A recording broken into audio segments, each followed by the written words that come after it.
halkaan joogaa waa warshadihii biraha lagu sameeyay birahan waa birihi aynu wax ku soo saaranaynay waa kuwaanu qoryaha ku jaranaynay waa kuwaanu beeraha ku falanaynay waa ka uu dhahayo sallallahu alayhi wa sallam ma akala ahadun ta'aman qat khayran min an yakula min amali yadihi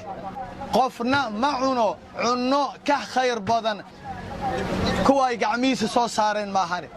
macnaha gacmahaaga waxaad ku qabatid ee aad u dhididid waa cunnada ugu xalaalsan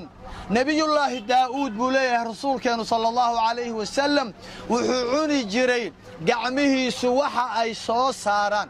biruhu tumi jiray mindiyuhu sameyn jiray duruucda ayuu sameyn jiray lagu dagaalamayo jihaadka lagu galayo ayuu sameyn jiray